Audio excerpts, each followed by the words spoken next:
It's not a sales tactic. It's a question. Oh my God, the first training in sales is you answer a question with a question. This is an informational channel. I ask you a question. How do you know you're getting a fair deal? How do you know you're getting the best deal? It's not even fair. Blue Shirt Wednesday. Blue Shirt Wednesday. Blue Shirt Wednesday, ladies and gentlemen. Who knew? Get that trending on Twitter and Instagram and Facebook and TikTok and... You got to start sending me memos as to what color shirts we're wearing. Yeah. Well, what are we talking about today, Dad? Well, you wanted to talk about how do you know when you're getting the best deal? Yeah, this is, so, I send my dad a list of topics at the beginning of the week of things that, I read through in the comments, he reads through in the comments. And this one kind of stood out to me as one that I don't think we've addressed in any videos, but we get questions about all the time, which is how do you know you're actually getting the best offer, the best price from a dealer? And you were in that position for so long where you were trying to close car deals. So as a customer, how do you know you've actually worked the dealer to the best price possible? Well, I'm going to turn it around. I'm going to ask you a question. As a customer, what would you need to know that would make you comfortable with the deal that you're getting? That got very intense. You were staring me down. I didn't like that. I'm sorry. Sorry, what was the question? What would, as the customer... That's still intense. Oh, stop. As a customer, what do you think it is that you would need to know to make you feel comfortable that you're getting the best deal or a good deal or a deal where you could say yes? So I don't think it's necessarily a theoretical question because to your point, which I'll jump ahead to, I would feel good if I felt like it was fair and that I was treated nicely and that my time wasn't wasted and that it happened efficiently. But I don't think the question's based on theory. It's literally based on... So, what information would you need to know that the deal was, in your words, the F word you like, fair? And I know that's really a tough question, and I understand that's really a tough concept for the audience out there. But...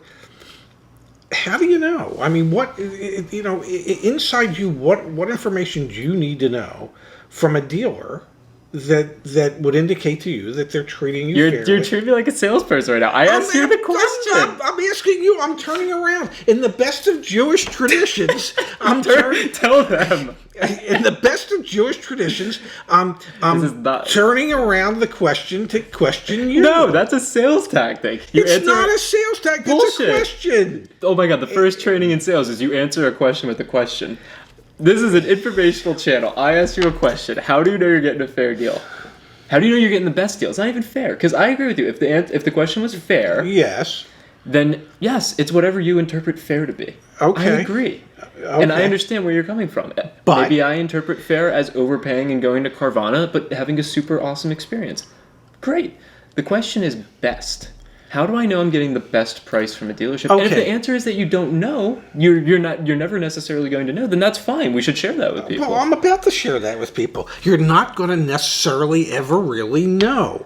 Okay? Because in your mind, in a customer's mind, there's a little thing lurking back there that says, I think I could have done a little better. Yeah, because you think you're getting screwed over. Okay, but even if you're not, even if the dealer has lost money to sell you the car, you're still going to think, I bet you I could have pushed them for another $50. So I think you're right about that. Okay, which makes this question impossible to answer. Thank you. It is impossible to answer, but I will share with you a way that I think it's answerable. Okay, if that's okay. Have you noticed that Blue Shirt Wednesdays get a little feisty in here? That's because we don't have the air conditioning on. So we get a little hot under the collar. All right, what's your answer? Okay, so the answer is, let's say you're at the dealership. Yeah. You've spent the last 5 hours with them. You've test driven a car. They've appraised your car. You've negotiated back and forth for 5 hours. Okay, and you as the customer say, you give me another $100 off and we got ourselves a deal. And the dealership looks at you and says, Zach, I've always been taught to tell you what I can do, not what I can't do. And what I can do was that last offer that I gave to you. I'm sorry we're $100 away, but what I can do is that last offer. And you say, well, if you don't give me that $100, I'm leaving. Yeah. Zach, what I can do is that last offer. Okay. If they let you leave, You had their best deal. And the reason I say that is the only reason that salesman came to work that day was to figure out how to sell a car. Yeah. That's how he makes his living. It's not off of a salary. And if it is off of the salary, well, he's not making a living. Yeah, and we do have a video about how sales staff are compensated. So if they let you leave over $100, it's because they don't have the $100 left to give. Okay, they show up. They show up for one reason: sell a car. Okay, no, but what is in it for that salesman to let you leave? You're leaving out one important piece of information. Share with me. Talk to them. Oh, jeez, talk to them. Share with me, Zach. Yeah, see, that is so natural. Certainly. Yeah, see, just yeah. Oh yeah, share with me. Consider it done, Dad. The time of the month. If it's August 2nd and you have their best offer and you walk, I disagree with you. If it's August 30th and you have your best offer and you walk, I agree with you. Do you think I'm right or do you think I'm wrong? I think there's a possibility you might be right. But I think if somebody has spent 4.5, 5 hours with you, you're probably wrong. I don't know, though. I do, because the salesman only gets paid when he sells a car. Salesperson, I'm sorry. The salesperson, whether it be a he or a she, ladies and gentlemen. It is important that we make the distinction. She only gets paid if she sells a car. But we have a video. No, so it's not in her best interest. It's not in the store's best interest to let somebody who's willing to spend money to buy a car leave. But who controls the situation? And what I mean by that is we have a video called What Happens When the Salesperson Goes to Ask the Manager. Yeah. I agree that it might not be in her best interest to let you walk. Yeah. But she's not in control. The sales manager is. Let me tell you, from a manager's perspective, there's nobody easier to close than the manager. Okay, which is why salespeople spend 10 times as much effort working their manager than if they ever put as much effort into closing a customer as they do into closing their manager, they'd probably be selling 30 cars a month instead of 15. They're in the office with you, begging and pleading. It's go put that effort out. Because they know the easiest person to get to say yes is the manager. Because guess how the manager gets paid? Yeah. By selling cars. Yeah. Okay, so it's not in the dealership's best interest, in any of the sales department's personnel's best interest, to let a paying customer leave. Just isn't. I'm sorry. So if they're really willing to let you leave, you had a pretty good deal. Now, does that mean if you have a trade and you go to a competitor and their used car manager might look at your car as being worth $100 more than the other used car manager?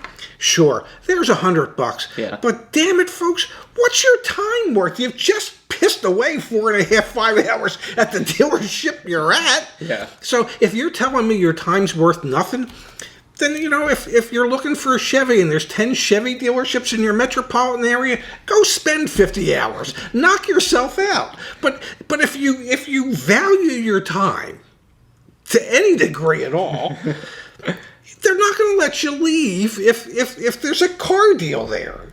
There's just no reason to let you leave. We forgot to mention today's sponsor is Frank's Red Hot, keeping it very spicy here at your Auto Advocate headquarters. Yes. Frank's has no idea that they're a sponsor, but, we'll send them an invoice and see what happens. Yeah, if anyone knows anyone at Frank's Red Hot, tell us so we can contact them. Yeah, so we can send it to the billing department. Accounts payable. Yeah. Okay. No, I hear you loud and clear, and I'm very glad that we've made this video because I think I agree it is an impossible question to answer. How do you can't because the whole setup for the car business is information asymmetry. Someone knows how much they can sell it for. Someone doesn't know, and you have to negotiate. It's not like any other purchase you make when you look at the people out there. Good point. It's not like. It's not like when you go to buy an apple, literally an apple, not going to the Apple store. The grocery store. So I get it. But to your point about what's a fair price, I 100% agree with you. You have to ask yourself that question. Fair is relative. Well, and fair is also Because when as a sales manager, when I would hear a customer say, "I just want to know what your best price is," I didn't interpret that as the customer really wants to know what my best price is. The customer wants to know, is asking in the only way they know how, could you share some information with me that allows me to know that you're not taking advantage of me? I don't know, because They are. That's really what they're saying. They're saying, I don't want you to make too much off of me, so give me your price. I want to shop it. Okay, now let's assume for 1 second that all the dealers pay the same thing for the same model. Okay. Which they do. So what information would you need as a customer? This is what I would say. What information do you need, Mr. Customer, to know that you're not being taken advantage of? Because I think that's what you're really asking me. Please tell me that you're not taking advantage. Do you need to see the invoice? Would that help? Do you need to see what the average retail price, transactional price is for this model in this market? You tell me what information you need that'll make you feel comfortable, that will allow you to move forward, and I'll be more than happy to try and get you that information. I hear you loud and clear, but I also think that's partly what perpetuates this negative attitude towards car dealerships, is that someone can ask a question, and then the interpretation of that question is they want something different, when in reality, Dad, I think a lot of people ask questions because they want answers. They don't want to be taken down different paths or have psychology about what they're really trying. But they don't know. No, but that's what I'm saying to you is, I think that's the car, that's the 40 plus years of experience you have talking, which I get because you dealt with people every day who a lot of them probably didn't know. But for someone that's watching this, that has been in that situation, who has asked that very question and hasn't gotten the answer that they wanted. So you say to the dealer, what's your best price? The dealer gives you the price, and the dealer will then say to you, okay, now what are you going to do? Well, I'm going to go shop at another dealer. Okay, so let me ask you a question. If the other dealer beats my price by $50, and there's a possibility that they could, is that a reason to not buy the car from me?